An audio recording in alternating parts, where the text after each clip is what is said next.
Good morning বন্ধুরা, কেমন আছেন আপনারা সবাই? আশা করি সবাই ভালো আছেন, সুস্থ আছেন। আমিও ভালোই আছি। ভালো আছি বলছি, কিন্তু আমি খুব একটা ভালো নেই। গতকাল রাত্রিরে ভীষণ মাথার যন্ত্রণা, কপাল টপাল ওই সেই মানে সে টান ধরছে, চোখ পোক ঘোলা লাগছে। মাথার যে সমস্যাটা হচ্ছিল সেটা আবার সেই কালকে ডাক্তার তো দেখিয়ে আসলাম, রিপোর্ট তো সমস্ত কিছু ভালো আপনারা দেখলেন, কিন্তু ওই ডাক্তারবাবু ওষুধ দিয়েছে তাতে আমার কমছে না। তো তন্ময় বলল, তুমি এক কাজ করো, আমি যেখানে রিপোর্ট করাতে গেছিলাম ওখানে বড় বড় ডাক্তার বসে, একটু ফিসটা ওখানে কম নেয়, এই আর কি। মানে আমাদের এখানে ভালো ভালো ডাক্তারগুলো ওখানে সব বসে। তো এখানে যদি দেখাতে যাই, এখানে মিনিমাম 700-800 টাকা ফিস দিতে হবে, ওখানে দেখালে 200 টাকায় হয়ে যায়। তো ওই জন্য তন্ময় সকালবেলা বলছে, তুমি যাও আগে, গিয়ে তুমি এক কাজ করো, তুমি মাথার ডাক্তার দেখাবে, তুমি বলবে আমার কপালে সমস্যাটা হচ্ছে। রিপোর্টে দেখলাম দেখাচ্ছিল এই একটা সর্দি মতো, এখানটা পুরো জমাট হয়ে আছে, মানে দেখাচ্ছে। ডাক্তারবাবু কালকে তাই বললো যে তোর কিছুই না, শুধু ওই সাইনাসটা পুরো জমে গেছে কপালে। তো সেরকমই তো ওষুধ দেবে বলুন তো, যাতে আমার ঠিক হয়ে যায়। কিচ্ছু হয়নি, গতকাল রাত্রিরে সারা রাত জেগে আছি কোনো রকম করে, মানে ভোরটা হয়েছে। তারপরেই মাকে ফোন করেছি। মাকে প্রথমে বলছিলাম যে মানে হসপিটালে নিয়ে যাওয়ার জন্য, ওখানে ডাক্তার দেখিয়ে একেবারে তারপরে ওষুধপত্র নিয়ে চলে আসবো। তো তন্ময় মানা করছে, বলছে অত দূরে যাবে, আর হসপিটালে জানেন তো লাইন পড়ে কীরকম। তো যাই হোক, এখন রেডি হব, হয়ে যাব বাড়িতে। তো একটা সময় ওখানে গিয়ে মানে নামটা সকালেই লেখাতে হয়, কিন্তু আমি যেহেতু যেতে পারবো না, ফোন করেছিলাম, বললো আপনি একটা সময় এসে বলবেন যে ডক্টর মৈত্রকে দেখাবো, নাম লিখিয়ে বসে থাকবেন, 2টোর সময় ডাক্তারবাবু আসবে। এখন দুখানা বাসি বিছানা গুছিয়েছি, এতক্ষণ শুয়েছিলাম, তন্ময়কে এক কাপ চা পর্যন্ত করে দিতে পারিনি জানেন, মানে শরীর এত খারাপ লাগছে। কোনো রকম করে উঠে মুখ টুকগুলো ধুয়েছি, আমি এক কাপ চা খেলাম। তো সকালবেলায় উঠে আগে নুন চিনির জল খেয়েছি, তিশানকে বললাম একটু নুন চিনির জল করে দে, ওটা খেয়েছি। খাওয়ার পরে একটু শুয়েছিলাম, পারছি না আর, তন্ময় জল বিস্কুট খেয়ে কাজে গেছে। তো যাই হোক, বাবা বলছে চলে আয় এখানে, কারণ তিশানকে রেখে যেতে হবে ডাক্তারখানায়, আর ওখানে গেলে মোটামুটি 1-2 ঘন্টার ব্যাপার। আধা ঘন্টা তো বসতে হবে, তারপরে কজনের পর মানে নাম থাকবে আমি নিজেও জানি না। তো বাড়ি চলে যাব, ডাক্তার দেখিয়ে আজকে ইচ্ছা আছে বাড়িতে থাকবো। তন্ময় বলছে আসতে হবে না, ওখানে থাকো, কালকে আসবে ওখানে। ভাল লাগছে না আমার, মানে কি যে মানে কি থেকে কি হয়ে যায় আমি নিজেও বুঝতে পারি না, মানে সুস্থ শরীর ব্যস্ত এরকম ব্যাপার। কোথাও কিছু নেই বলুন তো। হ্যাঁ, ঘাড় মাথা কপাল প্রথম যন্ত্রণা করছিল, তারপরে ভাবলাম চোখ থেকে, এই চোখেরও কিছু প্রবলেম হচ্ছে। এই যত সমস্যা শুরু হয়েছে এই চশমা পড়ার পর থেকে দেখছি, যত সমস্যা এই মানে পাওয়ার হওয়ার পর থেকে আমার যত সমস্যা মাথায় শুরু হয়ে গেছে। তো যাই হোক, চলুন দেখি, দেখাই কি ওষুধ দেবে না দেবে আমি জানি না। আর এইসব ওষুধ খেয়ে খেয়েও না শরীর অকেজো হয়ে যাচ্ছে একেবারে, এমন পাওয়ারের ওষুধ দিচ্ছে। গতকালকে ডাক্তারবাবু এমন ওষুধ দিয়েছে, রাত্রিরে খেয়েছি, সকাল থেকে বিছানা থেকে উঠতে পারছি না। মানে হাত পা, মানে শরীর দুর্বল লাগছে, হাত পায়ে কোনো জোর পাচ্ছি না, কথা বলতে ইচ্ছা করছে না, এরকম জানেন। টিউশন পড়তে গেছিলো, আসার সময় ফুল নিয়ে এসছে, কখন পুজো দেবো বলুন তো, কত ফুল। আজ বৃহস্পতিবার, আমার না ভালোই লাগছে না, কিচ্ছু ভালো লাগছে না। এই যে এখানে চার্জার নিয়েছি, জামা নিয়েছি, আর এখানে চা খেয়েছি। দেখুন টোস্টের প্যাকেটটা কবে এনেছিলাম জানি না, টোস্টগুলো সব নরম হয়ে গেছে, ভাল লাগছে না, কিচ্ছু ভাল লাগছে না। আর এই ঘরে যে বড় লাইটটা লাগিয়েছিলাম না, বলছিলাম 12 ওয়াট, ওইটাকে ওই ঘরে দিয়েছি, ওই ঘরেরটাকে এই ঘরে নিয়ে আসলাম। তন্ময়ও বলছে প্রচণ্ড চোখে লাগছে রাত্রিবেলা, আর তিশানও বলছে, আমার ভালো লাগছে যেহেতু ঘরটা বেশ আলোয় আলো, কিন্তু তন্ময়ও কালকে রাত্রিরে শোয়ার সময় বলছে লাইটটা পাল্টাবে, প্রচণ্ড আলো। ওই জন্য ওই ঘরে করে দিয়েছি সকালবেলা। আজ বৃহস্পতিবার, ভাবুন তো। হ্যাঁ, এত ফুল মালা, এখন তো ফুলের কি দাম হয়ে গেছে। আর এই জামা কাপড়গুলো না একটুখানি রোদে দিলে ভালো হতো, কিন্তু এখন দিয়ে গেলে কে তুলবে। বাইরে 2টো চপচপে ভিজে খালি নাইটি দিয়েছি, ওই জন্য রেখেছি, থাক, একদম তো ভিজে নয়, খালি একবার রোদ খাওয়াতে হবে, নাহলে না একটা গুমো গন্ধ ছাড়বে, আর এমনিও স্যাঁতস্যাঁত করছে। এত শরীর খারাপ নিয়ে আমাকে এতটা হেঁটে আসতে হলো, বাড়ির সামনাসামনি চলে এসেছি, একটা টোটো পেলাম না জানেন, আমি হাঁটতেই পারছি না, মানে পা দুটোই কোনো জোর নেই। তো বাবা তো ওখানে দাঁড়িয়ে ছিল, বাবা না ওখানে একটু আড্ডা মারতে যায় সকালবেলা করে, তো ওই বাবাকে নিয়ে চলে আসলাম। আর মা এখানে মূলো দিয়ে ডাল করেছে, পালং শাক হবে, আর এদিকে আর কি রান্না করেছে জানি না, এখানে রুটি আছে, গতকালকে রুটি দেখলাম।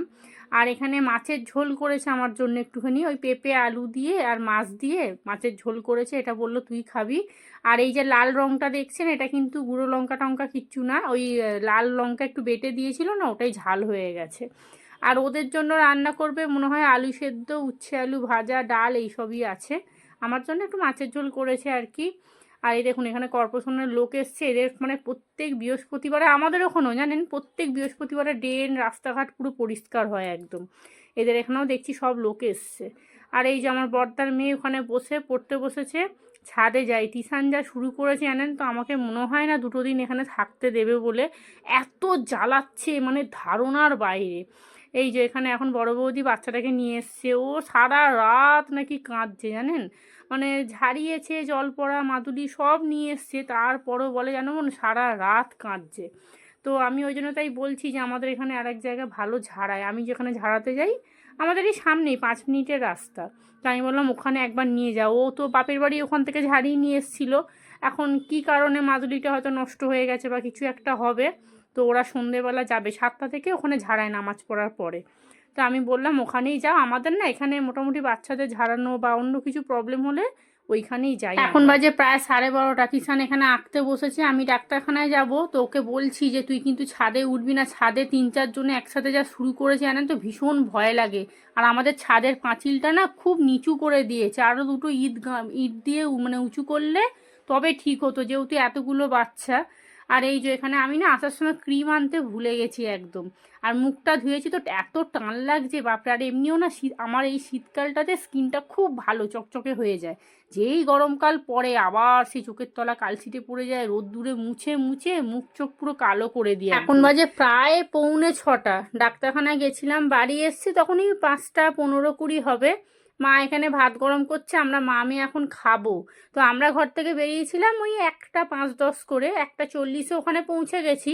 ও বাবা, 13 জনের পর নাম জানেন, সবাই তো সকালে নাম লিখিয়ে গেছে, আমি তো গিয়ে নাম লিখিয়েছি। ডাক্তারের কাছে ঢুকলাম তখন 4:10-15, পাক্কা 2.5 ঘন্টার মতো আমরা বসেছিলাম। মায়ের তো আর আমার মায়ের কি জানেন তো, ওই না খেয়ে গেলে না মাথা টাথা ঘোরে, মাথা যন্ত্রণা করে, সেই জন্য আমারও খুব ভয় ছিল যে মায়ের আবার এক্ষুনি বমি টমি না হয়। আমার মায়ের আবার এটা আছে, অনেকক্ষণ না খেয়ে থাকলে গা গোলায়, বমি পায়, মাথা যন্ত্রণা করে এইরকম। তো মাকে বলেছিলাম চলো দুজনে মিলে গিয়ে একটু মিষ্টি জল খেয়ে আসি, চা বিস্কুটও খেয়েছে, আর একটা বিস্কুট আর একটা জলের বোতলও নিয়ে গেছিলাম সঙ্গে করে। এই ডাক্তারটা না অনেকক্ষণ ধরে চেক করলো জানেন, পা থেকে মাথা পুরো চেক করলো, একদম প্রেশার টেশার দেখলো। তো অনেকক্ষণ ধরে, আগের ডাক্তার 1 মিনিটও ওনার চেম্বারে ঢুকিনি, বেরিয়ে চলে এসছে, শুধু প্রেশারটা খালি দেখে 2-1টা কথা বলেই ছেড়ে দিয়েছে।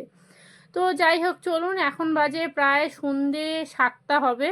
এখানে এই যে দেখছেন কি শুরু করেছে, একটু শুতে দিচ্ছে না, বসতে দিচ্ছে না, 3-4 জনে মিলে মানে খানিকক্ষণ সবাই মিলে খেলছে, আবার মাঝখানে দেখি মারপিট শুরু করে দিচ্ছে। আর এই যে ইনি নিচে ছিল, কিন্তু ওপরে যেহেতু এতজন আছে তো আর নিচে বসতে পারছে না, এও ওপরে চলে এসছে। এখন বাজে রাত্রি 8:30। এখানে মাকে বললাম একটু চা বসাও, মাথাটা এত যন্ত্রণা করছে কি বলবো, মানে সেই যে কি মানে কপাল মাথা না পুরো চেপে ধরছে যেন, মানে বুঝতে পারছি যে কপালের মাঝখানেই পুরো প্রবলেমটা হয়েছে। আর এই যে এখানে রুটি হয়ে গেছে, রুটি তো বৌদিরা করে, যেহেতু ছোটো বৌদি চলে এসছে, ওর শরীরটা এখন ভালো আছে, ওই 2-3 দিন হলো বাড়ি এসেছে, মায়ের একটু সুসার হলো, নাহলে মা একা পারছিল না একদম। তো এখানে আমার জন্য আর বাবার জন্য চা করলাম। আমার বাবার তো 2 দিন ধরে জ্বর, তবে জ্বরটা এখন কমেছে, কিন্তু আমার বাবার না ব্রঙ্কাইটিস মতো আছে, মানে একটু ঠান্ডা লাগলেই বুকে সর্দি বসে দমটম আটকে যায়, তারপর ওই লেবুলাইজার নিতে হয়, ইলানার নিতে হয়, এই সব প্রবলেম জানেন তো। আমাকে এই ডাক্তার জিজ্ঞেস করছিল আপনাদের ফ্যামিলির কি কারোর এরকম আছে, আমি বললাম না, কপালে যন্ত্রণা ঘাড় মাথায় এইরকম তো কোনো ব্যাপার নেই, আমার বাবার আছে ঠান্ডা লেগে যায়, তবে ওষুধপত্র খেলে কমে যায়, কিন্তু এই রকম ব্যাপার তো কারণ নেই। তো উনি অনেক কিছু জিজ্ঞেস করলো জানেন, মায়ের আছে কিনা, বাবার আছে কিনা, আরও অনেক কিছু কথা বললো আমার সাথে। তো যাই হোক চলুন, এখানে চা করেছে আদা দিয়ে, আর এখানে মা করছে আলুর দম। রুটি তো হয়ে গেছে, রুটি আর আলুর দম রাত্রিরে খাওয়া হবে। আর তন্ময় ফোন করেছিল, ও কচুরি টচুরি কিনে নিয়ে চলে গেছে, ওকে আমি বলেইছিলাম যে তুমি যাওয়ার সময় যা খাবে কিনে নিয়ে চলে যাও, কারণ মা এখন রাত্রিরে আসবে কি আসবে না কোনো ঠিক নেই। এখন বাজে রাত্রি 9:10। তো আজকে বাড়িতেই থেকে গেলাম, শরীরটা ভালো নেই, ভালো নেই মানে ওই কপাল মাথা যন্ত্রণা করছে। তো আবার তো একটা ডাক্তার দেখালাম, দুপুরবেলা গেছিলাম, 2টোর সময় গেছি, নাম লিখিয়ে বসেছিলাম, ডাক্তার দেখিয়ে ঘরে আসলাম তখন 5টা 10। তো সকালবেলা নামটা লিখিয়ে নিলে অনেকটা তাড়াতাড়ি হয়ে যেত। হুট করে ফোন করেছি তো তন্ময় বললো ওখানে তো এমনি বড় বড় ডাক্তার বসে, ফিসটা একটু কম নেয়, তো বললো ওখানেই দেখিয়ে নাও, আর এই ডাক্তারের কাছে আর যেতে হবে না।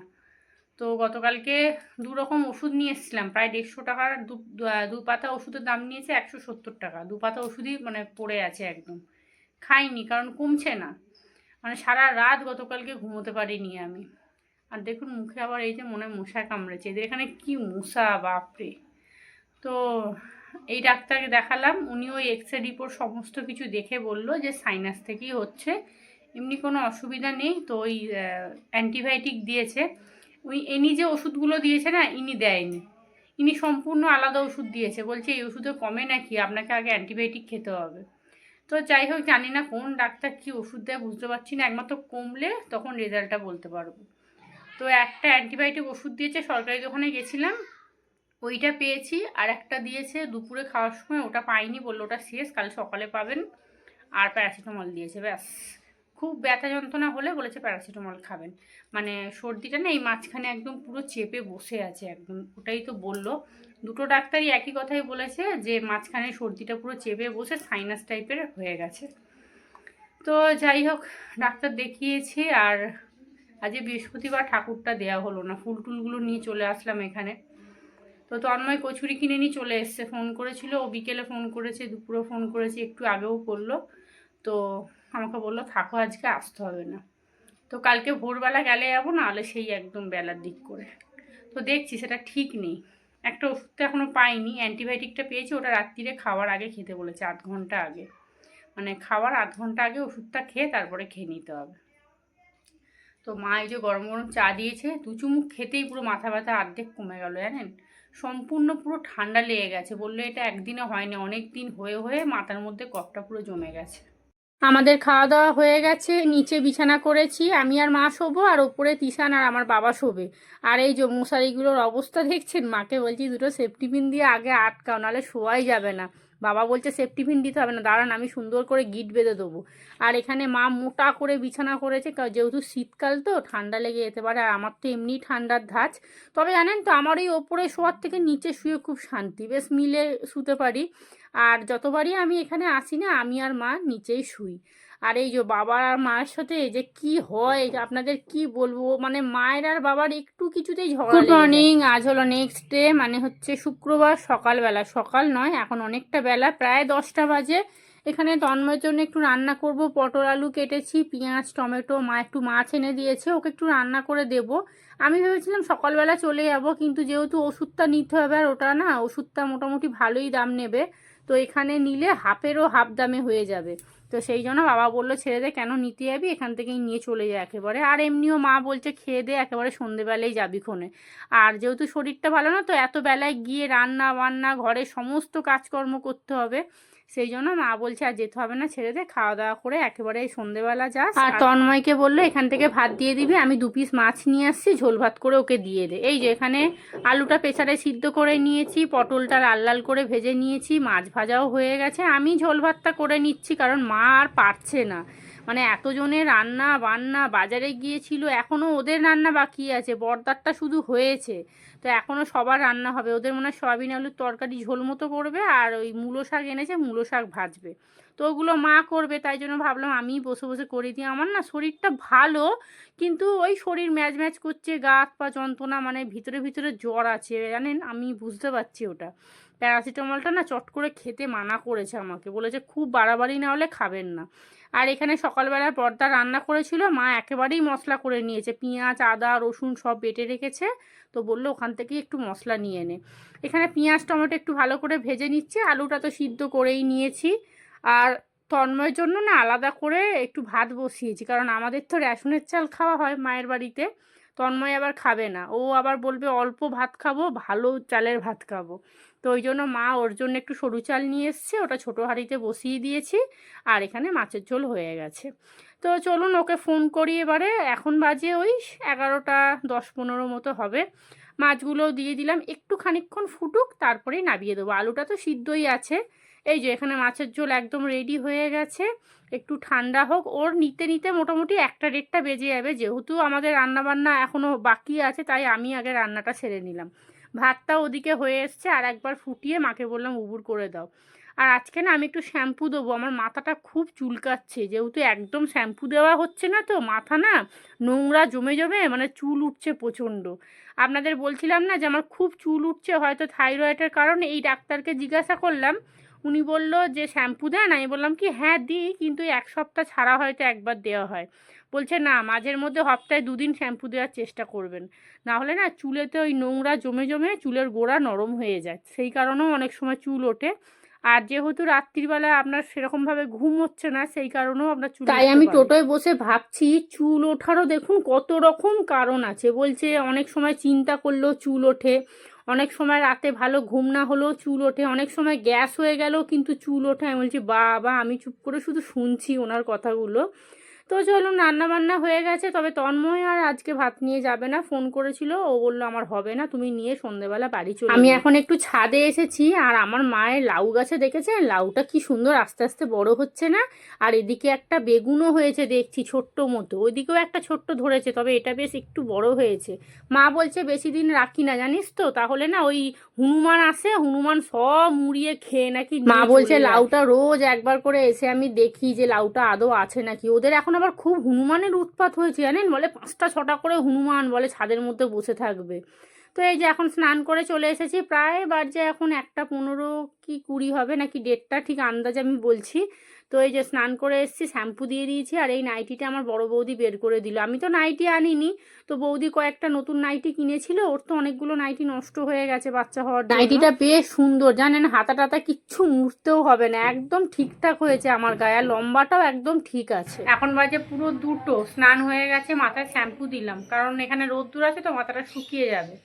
তো মা মা বলছি বাবা আর ছেলে খেতে গেছে নিচে, আমিও খাবো, আর যার জন্য রান্না করলাম সে আর এলোই না। তন্ময় বললো আসবো, তুমি রান্না করে রাখো।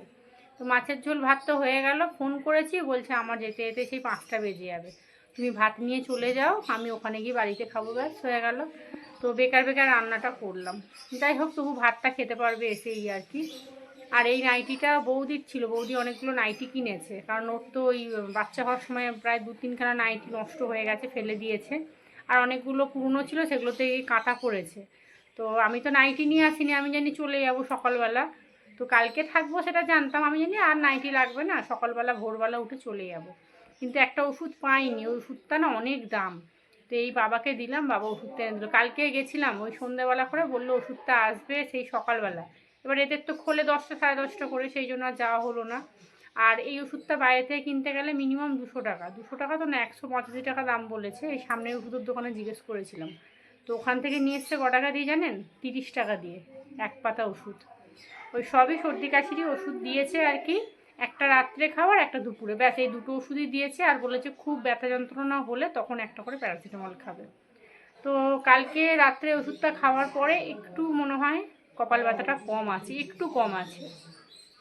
খেতে যাব, ওদের খাওয়া হোক তারপরে আমি যাব। একটা ব্যাচ শেষ হবে, আরেকটা ব্যাচ শুরু হবে, আর বিকেলে বেলা ওই 6টার দিক করে বাড়ি চলে যাব। তো চলুন এখন খাওয়া দাওয়া করে একটু শোবো, 5টা 6টার দিক করে বাড়ির দিকে রওনা দেবো। এই যে এইটা হচ্ছে অ্যান্টিবায়োটিক, যেটা হাতে দেখাচ্ছি, আর যেটা বিছানার ওপর আছে ওটারই অনেক দাম, ওটাই বাবা আনতে গেছিল। তো চলুন ভিডিওটা এখানেই শেষ করব। আপনারা সবাই ভালো থাকবেন, সুস্থ থাকবেন, সাবধানে থাকবেন। ব্লগটা ভালো লাগলে চ্যানেলটা সাবস্ক্রাইব করবেন, আর কমেন্ট করে জানাবেন কেমন লাগলো। আজকের মতো সবাইকে টাটা।